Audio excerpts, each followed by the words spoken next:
लिखा है कॉन्स्टिट्यूशन में? कहां लिखा है कॉन्स्टिट्यूशन में कि एक धर्म को दूसरे धर्म से लड़ाना है? कहां लिखा है कॉन्स्टिट्यूशन में कि दलित परिवार को बंद करके अंदर रखना है और उनके अपराधियों को बाहर घूमने देना है? कौन से कॉन्स्टिट्यूशन में लिखा है? कॉन्स्टिट्यूशन में कहीं नहीं लिखा है कि मोनोपोली होनी चाहिए। कॉन्स्टिट्यूशन में कहीं नहीं लिखा है कि पेपर लीक होना चाहिए। कॉन्स्टिट्यूशन में कहीं नहीं लिखा है कि अग्निवीर होना चाहिए। कॉन्स्टिट्यूशन में ये सब नहीं लिखा है। परिवार ने मुझे बताया कि बेटी का जो अंतिम संस्कार था वो भी नहीं करने दिया। जैसे द्रोणाचार्य जी ने एकलव्य का अंगूठा काटा, वैसे ही आप पूरे देश का अंगूठा काटने में लगे हुए हो। 5 लोगों को गोली मार के हत्या कर दी। ये कहां लिखा है कॉन्स्टिट्यूशन में? हम देश को दिखाना चाहते हैं कि आपने किन लोगों का और कहां कहां अंगूठा काटा है। जैसे हिंदुस्तान पहले चलाया जाता था, वैसे ही आप हिंदुस्तान को चलाना चाहते हो। मैं बता रहा हूं, आ रहा हूं। पेशेंस रखिए थोड़ी, इतना एक्साइटमेंट नहीं होना चाहिए। स्पीकर सर, जब मैं छोटा था दिल्ली में, स्पीकर सर, दिल्ली के चारों ओर जंगल हुआ करता था। जो आज यहां रहते हैं उनको ताज्जुब होगा कि एम्स के बिल्कुल बगल में जंगल शुरू होता था। जहां रेलवे म्यूजियम है वहां पे जंगल शुरू होता था। वैसे ही जंगल में, दोनों नॉर्थ और साउथ, वैसे ही जंगल में हजारों साल पहले एक युवा, 6-7 साल का युवा, हर रोज सुबह उठ के 4 बजे उठ के, एक बच्चा, वाह बहुत बढ़िया, एक बच्चा 4 बजे उठ के तपस्या करता था। हर रोज सुबह तपस्या, हाँ, हर रोज सुबह वो धनुष उठाकर तीर कमान चलाता था और घंटे उसने तपस्या की। सालों के लिए उसने तपस्या की।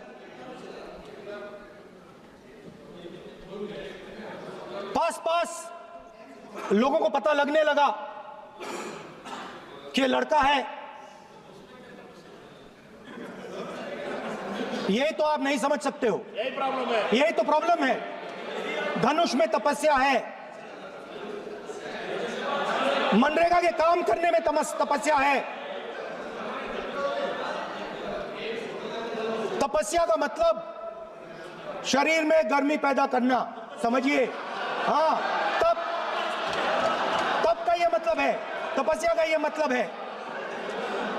तो ये तपस्या कर रहा था, लोगों को पता लगा और वो गुरु के पास गया। लड़के का नाम एकलव्य था और वो गुरु के पास गया और उसने कहा, गुरु द्रोणाचार्य जी, मैं सालों से धनुष चलाना सीख रहा हूं। मैंने अपनी पूरी शक्ति इसमें डाली है।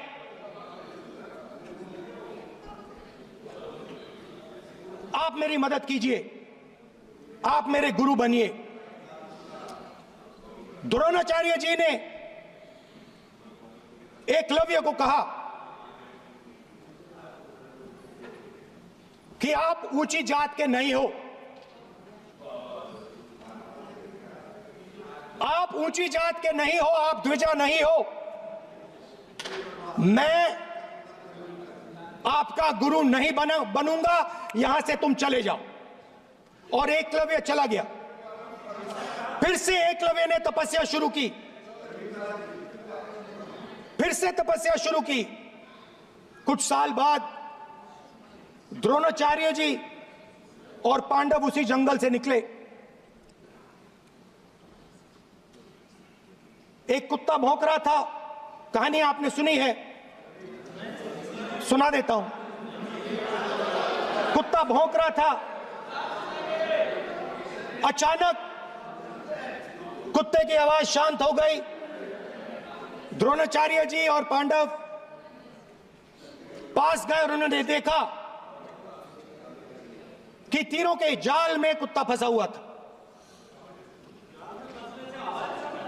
मुंह में तीर था एक, हाँ, मगर कुत्ता तीरों के जाल में फंसा था। एक तीर मुंह में थी, शांत था कुत्ता, मगर कुत्ते को चोट नहीं लगी। एकलव्य ने अहिंसा के साथ कुत्ते को शांत किया था। द्रोणाचार्य जी आते हैं और एकदम पूछते हैं, तुम्हें यह किसने सिखाया? एकलव्य जवाब देता है, द्रोणाचार्य जी,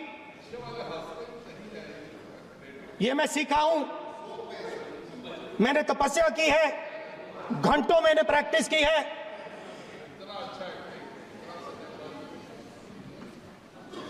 आपने मुझे गुरु बनने से मना किया था, तो मैंने एक मूर्ति,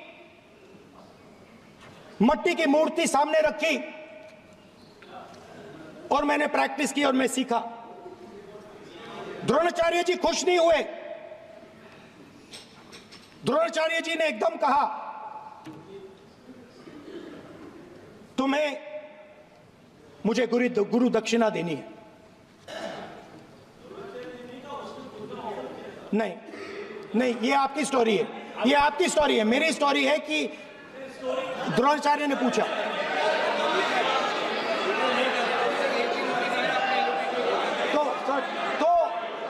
तो द्रोणाचार्य जी ने, Sir, the PM will not speak. You have to understand. If you are not giving order, Prime Minister has to speak. That you have to understand. If you are not giving protection, if you are not giving protection to LOP, then Prime Minister has to speak here. I will tell you. We will be very clear. ठीक है sir. माननीय सदस्य, आपको मैंने कई बार कहा, आप धमकी शब्दों में मत बोला करिए। एक मिनट जाती। द्रोणाचार्य जी ने, कार्य मंत्री बोले, कितना डिस्टर्बेंस कर रहे थे। द्रोणाचार्य जी ने कहा कि मुझे आप गुरु दक्षिणा दीजिए। मेरी स्पीच ले ली आपने। तो द्रोणाचार्य जी ने उनसे कहा कि गुरु दक्षिणा के लिए मुझे तुम्हारा हुनर, तुम्हारा भविष्य, तुम्हारा अंगूठा चाहिए। और एकलव्य ने अंगूठा काट के द्रोणाचार्य को दे दिया।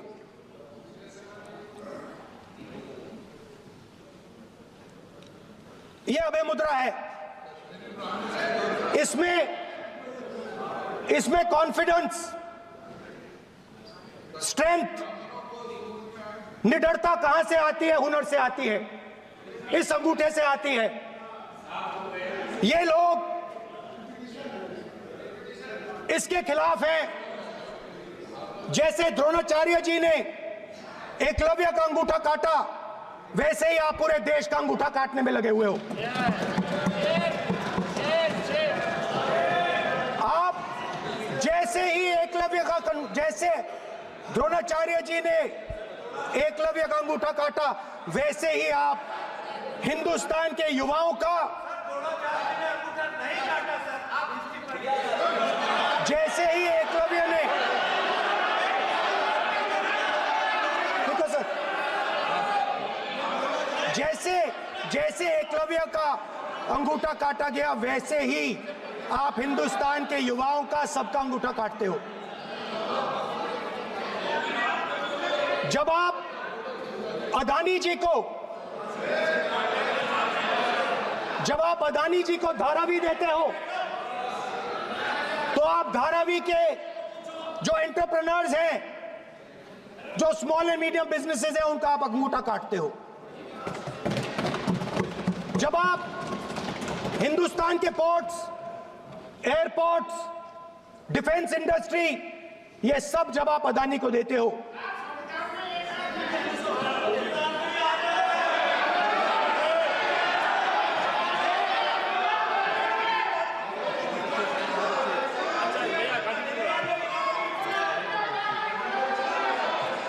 हिंदुस्तान के सारे जो फेयर प्ले बिजनेसेस हैं, जो ईमानदारी से काम करते हैं, आप उन सब का अंगूठा काटते हो जब आप अदानी की मदद करते हो।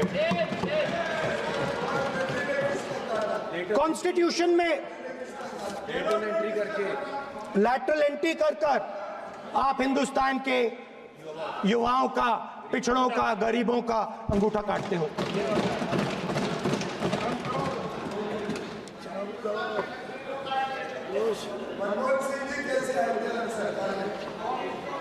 सर, स्पीकर सर, जैसे एकलव्य ने प्रैक्टिस की थी, वैसे ही हिंदुस्तान के युवा सुबह उठकर 4 बजे उठकर अलग अलग एग्जाम्स की तैयारी करते हैं। आपने देखा होगा, पहले हजारों युवा सुबह उठकर रनिंग करते थे, वेट ट्रेनिंग करते थे आर्मी में जाने के लिए। जब आपने अग्निवीर लागू किया तो आपने उन युवाओं की उंगली काटी। जब आप पेपर लीक कराते हो, 70 बार आपने पेपर लीक करवाया है, तब आप हिंदुस्तान के युवाओं का अंगूठा काटते हो।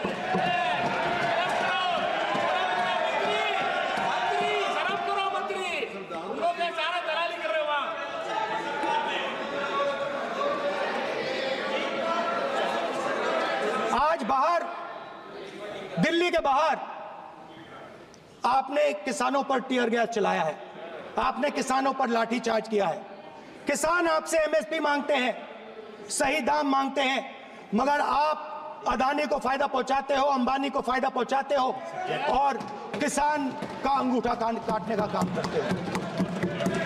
देखिए, हम कहते हैं अभय मुद्रा, हम कहते हैं डरो मत, आप कहते हो हम आपका अंगूठा काट देंगे। ये फर्क है। एक तरफ कौन सर बोले, मेरे कहना है कि हम एक मिनट प्लीज बैठिए, आप बैठिए, प्लीज बैठिए, आप बैठिए। आज हम भारत के संविधान की 75 वर्ष की गौरवशाली यात्रा कर रहे हैं और कर भाई ये चर्चा हुई थी कि हम संविधान की चर्चा करते समय उसकी उच्च कोटि की ये अपेक्षा है। आप स्पीकर सर, आप राष्ट्रपति नहीं है। कॉन्स्टिट्यूशन में कहीं नहीं लिखा है कि मोनोपोली होनी चाहिए। कॉन्स्टिट्यूशन में कहीं नहीं लिखा है कि पेपर लीक होना चाहिए।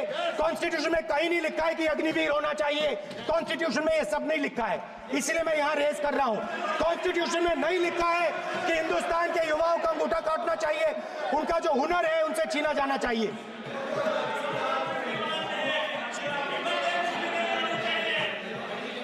बैठे कर रहे हैं सर, 5 बजे हम भी बैठे करेंगे। अब कुछ नहीं बोलना है उसको। 5 बजे देखिएगा, 5 बजे देखिएगा क्या कर। स्पीकर सर, मिलेगा। मैं कुछ दिन पहले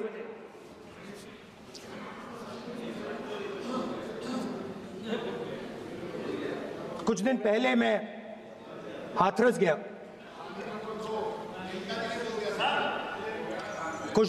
हाथरस गया। हाथरस में 4 साल पहले एक लड़की का बलात्कार होता है। गैंग रेप होता है। 3-4 लोग गैंग रेप करते हैं। मैं 2-3 दिन पहले उस लड़की के परिवार के घर में गया।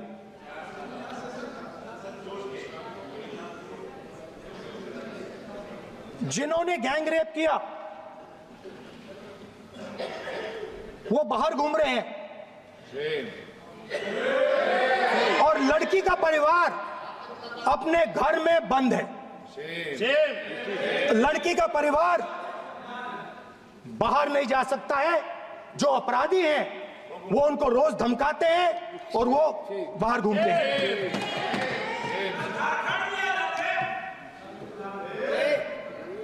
परिवार ने मुझे बताया कि बेटी का जो अंतिम संस्कार था वो भी नहीं करने दिया और चीफ मिनिस्टर ने इसके बारे में खुलकर मीडिया में झूठ बोला है। ये कॉन्स्टिट्यूशन में कहां लिखा है? ये कॉन्स्टिट्यूशन में कहां लिखा है कि जो बलात्कार करते हैं वो बाहर रहे,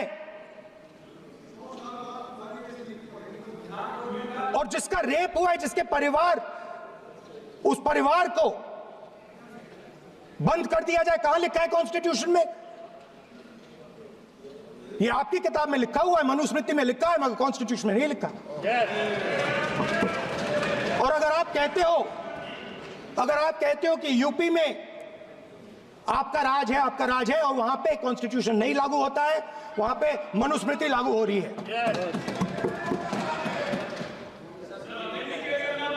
परिवार ने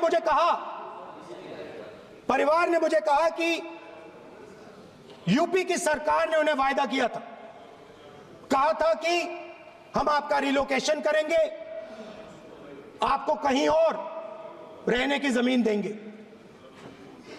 आज तक 4 साल हो गए हैं, आज तक उनका रिलोकेशन नहीं किया गया है।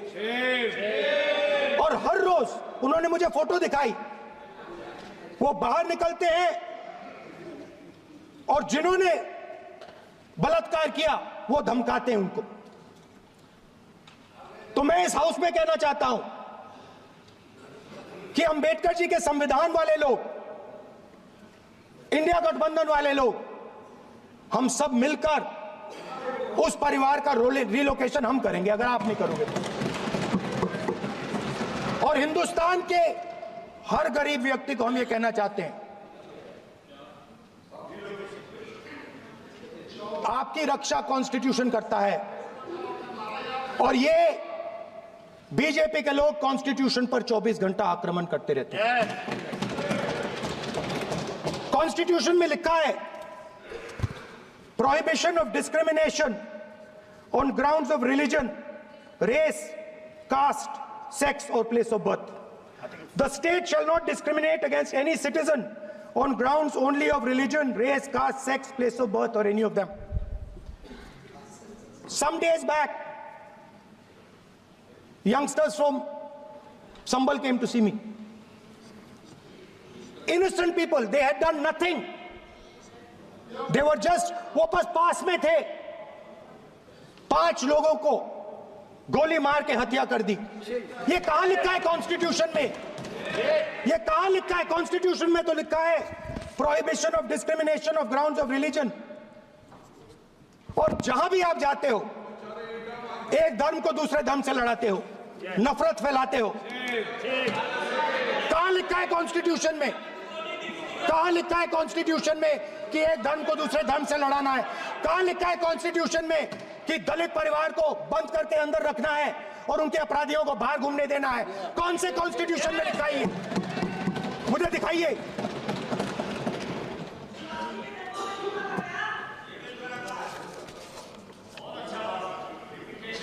स्पीकर साहब, हमारी जो विचारधारा है, इंडिया गठबंधन की विचारधारा है, वो देश में कॉन्स्टिट्यूशन लाई है। हम सब मिलकर कॉन्स्टिट्यूशन की रक्षा करते हैं। अंबेडकर जी ने कहा था, if there is political equality but no social and economic equality, political equality will be destroyed. ये अंबेडकर जी के शब्द हैं, और आज ये बात सबके सामने है। पॉलिटिकल इक्वालिटी जो थी वो खत्म हो गई है। हिंदुस्तान के सारे इंस्टीट्यूशंस कैप्चर कर लिए गए हैं। सोशल इक्वालिटी नहीं रही, फाइनेंशियल इकोनॉमिक इक्वालिटी नहीं रही। इसीलिए हमारा अगला कदम जाति जनगणना होगा। हम देश को दिखाना चाहते हैं कि आपने किन लोगों का और कहां कहां अंगूठा काटा है। हम दलितों को, आदिवासियों को, पिछड़ों को, किसानों को, मजदूरों को दिखाना चाहते हैं कि आपने किस किस का अंगूठा काटा है। इसलिए जो मैंने वायदा किया था, इसी हाउस में यहां हम कास्ट सेंसस लागू करेंगे और उसके बाद हिंदुस्तान में एक नए तरीके का विकास होगा। एक नई तरीके की राजनीति होगी। जो मैंने पहले कहा था, जो आपको अच्छा नहीं लगता है, 50% रिजर्वेशन, उस दीवार को हम यहां तोड़ेंगे। 50% रिजर्वेशन की दीवार और जाति जनगणना हम यहां करा के दिखाएंगे। आपको जो कहना है कर लो, कह लो। स्पीकर सर, बहुत बहुत धन्यवाद।